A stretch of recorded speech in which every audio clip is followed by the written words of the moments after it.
My entitled sister-in-law tore my ear off because she didn't like my earrings and refused to pay for my surgery. Now I'm suing her for $50,000. Even when I was younger, I tried to convince my brother to find a better, sane woman to marry, but he didn't listen to me. As a result, my sister-in-law has always had a vendetta against me. She hates me with a passion and never tries to hide it. Whenever we go on family vacations or Thanksgiving dinners, I can always expect her to make an offhanded comment about me. She would insult the dress I'm wearing that day, call me an attention seeker because I wore makeup, and even go as far as to insinuate that I hate my family. I can remember times where she called me ungrateful and said that I was only taking advantage of my parents and my brother. Obviously, none of those things are true. At all those occasions, I got the urge to absolutely blow up at her and even attack her physically, but thankfully my husband stopped me. He always came to my defense and told my sister-in-law to cut it out. Thanks to him, I was able to avoid getting the reputation of a short-tempered and violent woman, while my sister-in-law is disliked by the entire family. However, she finally took it too far this time and forced me to respond in kind. It was my brother's birthday and I invited him to my new house. Although I call it new, we had actually moved in over 12 months ago.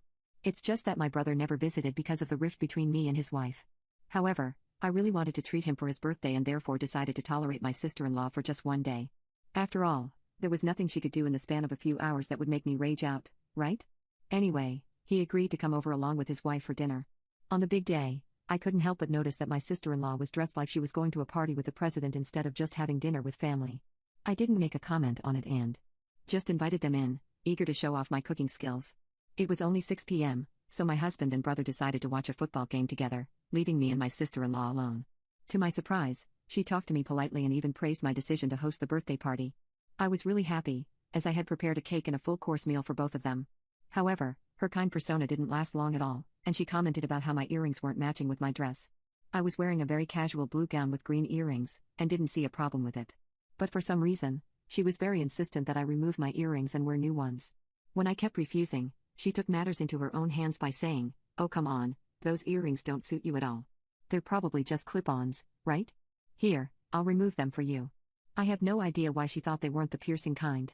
Before I even had the chance to respond, she closed the distance between us and yanked on my ear with her full strength. She was so forceful that half my ear was torn apart along with the earring. I screamed in pain and pushed her away while covering my bloody ear. My husband rushed in and immediately began attending to me. But the damage was so severe that he had to take me to the hospital. My sister-in-law was so spooked that she didn't say another word and quietly hid behind my brother. I was so much in pain that I kept crying and screaming the entire way to the hospital. I was scared that I would end up losing my ear, and would no longer be able to hear my husband's voice. Thankfully, the doctor told us that my ear would be fine after a small surgery to attach the part that was cut off and making sure there's no internal damage. Now, that whole time, neither my sister-in-law nor my brother called to check on my condition and ask if I was doing okay. But the real problem is that the insurance has refused to pay for my surgery. They are making some kind of excuse by saying that it was a domestic injury or something. I don't really get it. Anyway, after I had calmed down, I told my husband exactly what had happened, and said that we need to make my sister-in-law pay for my surgery. He agreed and gave a call to my brother. I honestly thought that she would have the decency to apologize and agree to pay, but I was wrong. She had cooked up a completely different story to tell to my brother in which she was the victim. According to her, I had yanked my ear off myself and was planning on blaming her to extort money from them. It was a ridiculous story, but my dumb brother was so in love with her that he believed it. Something snapped in me when I heard her false story. If she had refused to pay but at least apologized and shown remorse for attacking me, I would have forgiven her. I had taken her abuse silently for years, but I wasn't going to do that any longer. I decided to make her pay for all her crimes. Now, that was an actual assault and I could report her to the police if I wanted to. But I decided to go to the extreme and instead file a lawsuit against her.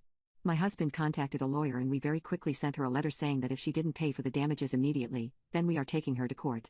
But she once again told the same sob story, and even hired a lawyer to fight the lawsuit. Thankfully, I have an ace up my sleeve. You see, our house is filled with security cameras, including the room where she yanked my ear off. So we have refutable proof of her wrongdoings. But I'm letting her lie so she corners herself and has no choice but to pay whatever amount I ask for. And since I have that trick, I decided to add pain and suffering and betrayal in the lawsuit and raise the amount to $50,000. This will work because she never called to check up on and never showed remorse. So her own toxic personality is going to bite her back, and I'm going to walk away $50,000 richer.